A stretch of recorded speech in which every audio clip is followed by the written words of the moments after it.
उस दुकान के मालिक की हैट पसंद आ जाती है और वो अपनी हैट से उसकी हैट की अदला बदली करता है। वो उससे अपनी टोपी वापस ले लेता है, लेकिन जब उसका ध्यान फिरोचियो पर होता है तब ग्विडो एक बार फिर से हैट की अदला बदली करके वहां से भाग जाता है। इसके बाद ग्विडो एक सरकारी दफ्तर में जाता है जहां वो अपनी बुक स्टोर के लिए लाइसेंस बनवाने गया है, लेकिन वहां का अफसर उसकी मदद करने के लिए साफ इनकार कर देता है और वहां से चला जाता है। और ऐसा वो सब सरकारी निर्देश से ही कर रहे हैं।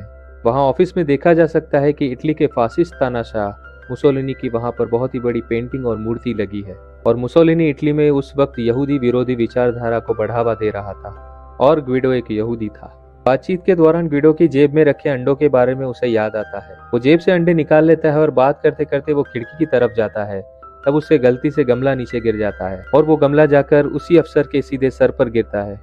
अंडे हाथ में लिए ग्विडो उस अफसर को देखने नीचे उतरता है। उस अफसर की मदद करने के लिए हड़बड़ाहट में वो उसकी हैट में ही वो अंडे रख देता है और उसकी मदद कर रहा होता है, लेकिन वो अफसर ग्विडो पर बहुत ही ज्यादा भड़क चुका है और वो ग्विडो से कहता है कि अब वो उसका लाइसेंस कभी भी बनाकर नहीं देगा। और तभी वो अफसर अंडे वाली हैट पहन लेता है और सारे अंडे उसके सर पर फूट जाते हैं और ऐसे ग्विडो अपनी दुकान के लाइसेंस की आखिरी उम्मीद भी गवा देता है और वहां से तेजी से भाग जाता है। वहां से भागते हुए ग्विडो एक बार फिर से डोरा से टकरा जाता है और वहां वो डोरा को एक बार फिर से नूर ए मलिका कह के बुलाता है। इसके बाद ग्विडो अपने अंकल की सिफारिश से उनकी होटल में वेटर की नौकरी पाता है, लेकिन ग्विडो को वेटर के काम का कोई भी तजुर्बा नहीं होता है। ग्विडो को लगता है कि वेटर सबके इशारे पर काम करते हैं, वो सब लोगों के सामने मुस्कुराते हैं और सिर झुकाते हैं। तब अंकल लियो ग्विडो को एक खूबसूरत सलाह देते हैं। अंकल लियो ग्विडो से कहते हैं कि सेवा करना और सेवक होना दोनों में फर्क होता है। ईश्वर सर्वोपरि सेवक है, लेकिन कोई भी ईश्वर के ऊपर हुक्म नहीं चला सकता। हमें अपने और अपने काम की इज्जत करते हुए लोगों की सेवा करनी चाहिए। इसके बाद ग्विडो और फिरोचियो सोने से पहले कुछ बात कर रहे होते हैं और तभी फिरोचियो बात करते करते सो जाता है।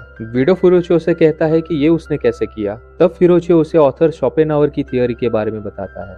शोपेनहावर की थियोरी के मुताबिक कोई भी इंसान पूरी शिद्दत से ध्यान लगाते हुए किसी चीज के बारे में सोचता है तो वो होकर ही रहती है। अगले दिन जब वो सुबह काम पर जा रहे होते हैं तब वो बंदा एक बार फिर से अपनी बीवी मैरी को चाबी फेंकने के लिए कहता है, जो सीधा ग्विडो के सिर पर आकर गिरती है। उसके बाद वहां पर उसे डोरा दिखती है। वो डोरा को देखकर खुश हो जाता है और वो उससे मिलने ही जाने वाला होता है। तभी वहां पर वो अफसर आ जाता है जिसके सिर पर उसने अंडे फोड़े थे। उसे देखकर वो फिरोचियो के पीछे छिप जाता है और जब वो वहां से चला जाता है तब वो अचानक डोरा के सामने आ जाता है।